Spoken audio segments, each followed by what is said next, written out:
বাচ্চা তার মার উপরে কি বিতেছে, বাবা পাগল হয়ে গেছে, আমাদের ঘুম হারাম হয়ে গেছে।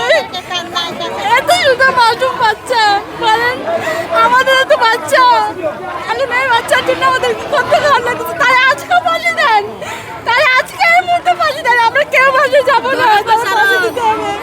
আমাদের দুধ পেটে যাচ্ছে, আমাদের খাওয়া যাচ্ছে না।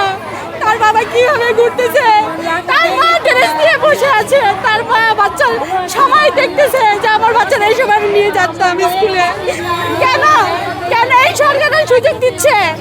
আজকে আমাদের বাচ্চা জায়গায় জায়গায় বাচ্চা হারাইতেছে, জায়গায় জায়গায় নির্যাতন হচ্ছে। কেন নির্যাতন হবে, কেন নির্যাতন হবে? তাৎক্ষণিক কেড়ে ফাঁসি দেয়, ফাঁসি দিয়ে সরকার যদি আমাদের মুখ বন্ধ করতে পারতো তাড়াতাড়ি ফাঁসি দিয়ে, একদিন ওরে পাইছে তখনই ফাঁসি দিলে আমাদের মুখ বন্ধ হতো। দেওয়ার পর তাহলে আমরা বলতাম যে না দিয়ে দিস, ওনারা এখন আমাদের কিছু করেন না। সেও নাই, বাচ্চার সাথে সাথে ওর লাশ চাইতো, কিন্তু না ওর লাশ চাই নাই, ওর লাশ রয়েছে, ওরে খাওয়া দিতেছে। ওরা পরে কেন কেন ওরে খাওয়া দিবে? ও খাওয়ার যোগ্যতা নাই, ও ফাঁসির যোগ্যতা, খাওয়ার যোগ্যতা নাই, ও খাওয়ার যোগ্যতা নাই। এখানে মা খাচ্ছে না, বাপ খাচ্ছে না, আত্মীয় স্বজনের কি অবস্থা, পাড়া পড়শির কি অবস্থা, আর তাকে খাওয়া দেওয়া হচ্ছে কেন? ও বাঁচবে না, ও মরবে।